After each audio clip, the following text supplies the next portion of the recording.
traume asiatique m'a lâché, beaucoup moins douloureux, donc on est parti en balade aujourd'hui. On s'en va direction Palerme et on s'arrête manger à Mondello.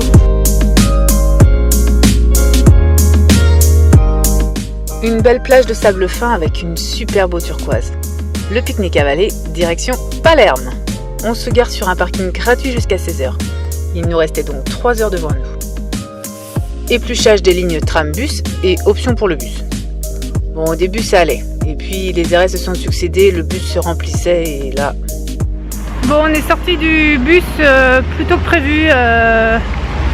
En fait, j'ai dû faire 4 arrêts à tout casser. En fait, ça se remplissait au fur et à mesure.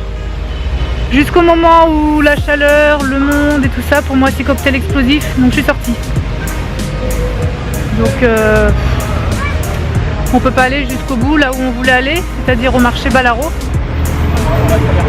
On va revenir tranquillement voilà, par les jardins, à pied, on va aller voir. Il n'y a pas grand chose à voir hein, dans le coin. Tant pis. Donc bien dépité et Christophe aussi. On est rentré à pied, longeant malgré tout un beau jardin à l'anglaise.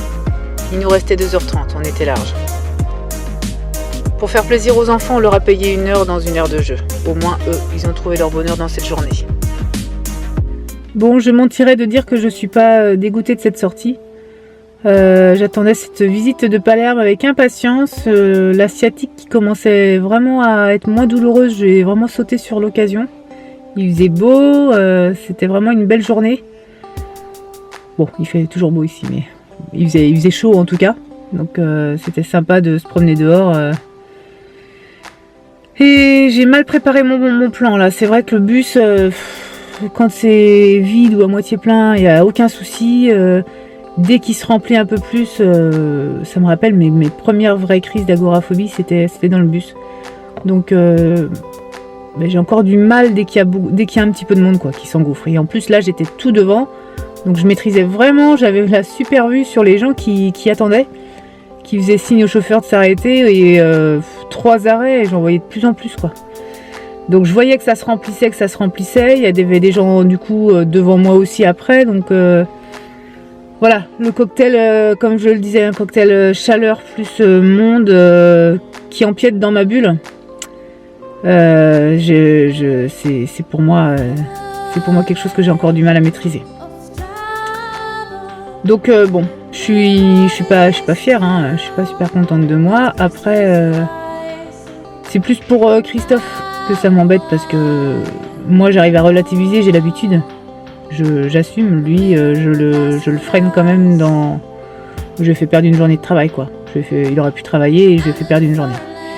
Donc c'est ça qui est pas évident dans le couple, c'est que je sais que je le freine et même si c'est pas grave en soi, c'est toujours culpabilisant pour moi quoi.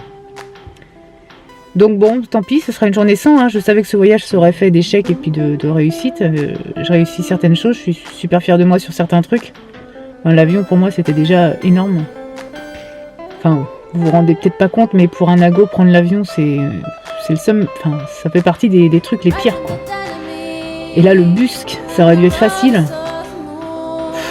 C'est ça qui est vraiment hyper ambivalent, c'est que ça devrait être facile comparé à l'avion, ça dure même pas 20 minutes. Et non quoi, et j'ai pas réussi. Donc, j'ai pas réussi. J'ai eu l'opportunité. Dès qu'il y a une porte de secours, en fait, on la prend quoi. On prend la porte de sortie. Peut-être que l'avion, le fait que j'ai pas le choix, ça m'aide aussi.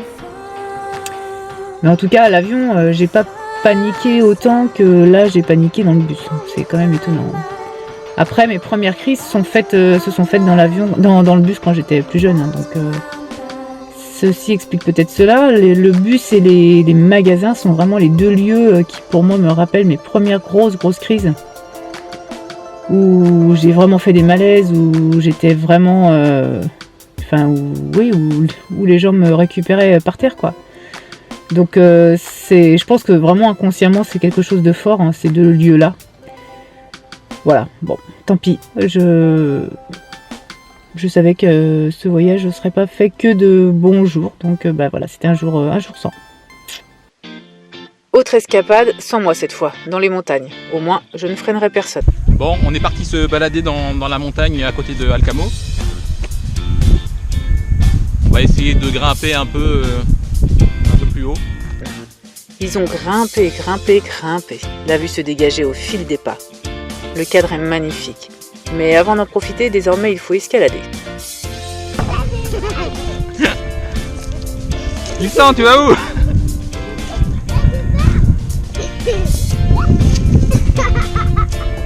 Une bonne tranche de rigolade, c'est toujours sympa avec papa. Puis le goûter tant attendu, la récompense ultime. Pour Christophe, l'occasion de sortir son drone et de se faire plaisir.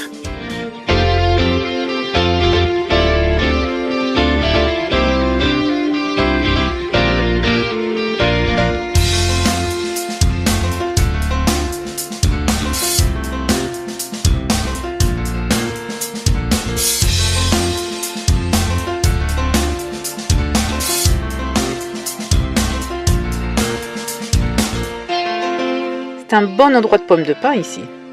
Un petit arrêt pour jouer avant de redescendre. Encore une journée terminée sur Alcamo. Plus que 5 jours ici. Après, on file direction l'est. À très vite.